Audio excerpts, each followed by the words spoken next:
রোববারের সকাল মোটামুটি ইয়াব বড় সাইজের একটা চিতল মাছ নিয়ে চলে আসা হয়ে গেছে বাজার থেকে।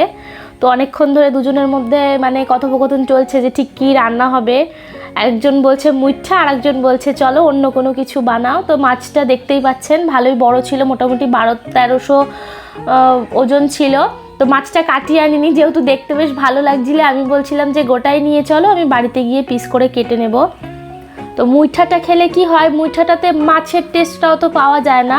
তো কর্তামশাই বললো যে মুইঠা বানাতে হবে না, তুমি এমনি রিং পিস বার করো, মাছের রিং পিস বার করে কোনো কালিয়া টাইপের একটা রেসিপি বানাও।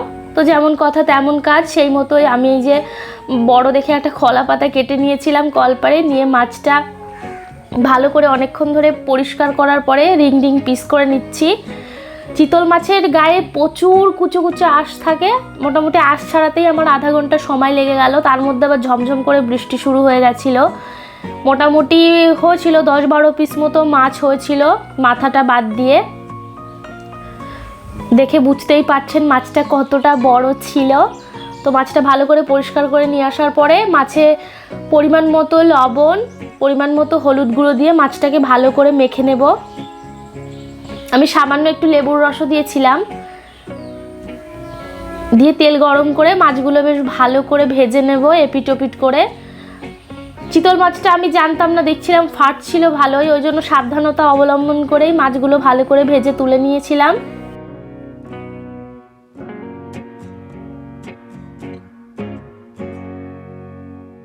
বেশ একটু কড়া কড়া করেই ভেজেছিলাম, যেহেতু মাছটা জ্যান্তই ছিল, খুব বেশি ভাজিনি, হালকা মোটামুটি যতটা প্রয়োজন ভেজে নিয়ে মাছ ভাজার তেলের মধ্যে গোটা জিরে ফোড়ন দিয়ে একটা বড় সাইজের কুচনো পেঁয়াজ দিয়ে দিলাম। পেঁয়াজটা দিয়ে কিছুক্ষণ ভাজা হওয়ার পরে আদা, রসুন, কাঁচা লঙ্কা আর জিরে সব কিছু একসঙ্গে বাটা ছিল, সেই বাটা মশলাটা দিয়ে দিলাম। দিয়ে কিছুক্ষণ কষিয়ে নেব। কষিয়ে নিতে যে মশলাটা হালকা একটু ড্রাই হয়ে গেছিলো, ওই জন্য সামান্য পরিমাণে জল দিয়ে দিলাম যাতে মশলাটা তলায় লেগে না যায়। তারপরে মশলার ওপরেই স্বাদ অনুযায়ী লবণ, হলুদ আর একটু কালারের জন্য লঙ্কার গুঁড়ো, সামান্য ধনে গুঁড়ো দিয়ে মশলাটা আবার তেল ছাড়া পর্যন্ত ভালো করে কষিয়ে নেব। এই যে মশলাটা থেকে সুন্দরভাবে তেল ছেড়ে গেছে, মশলাটা কষানো হয়ে গেছে। এবার 1 বাটি মতো গরম জল দিয়ে দিয়েছি, যেহেতু ঝোলটা বেশি করব না, হালকা গ্রেভি থাকবে, ওই জন্য জলটাও অল্প পরিমাণেই দিয়েছি। ঝোলটা ফুটে আসার পরে মাছগুলো ওপর থেকে ছেড়ে দিয়ে মোটামুটি 10-15 মিনিট রান্না করে নিয়েছিলাম।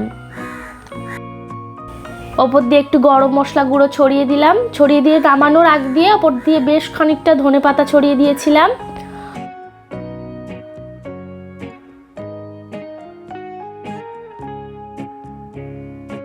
দেখে আপনারা অবশ্যই কমেন্ট করে জানাবেন যে রেসিপিটা কেমন হলো।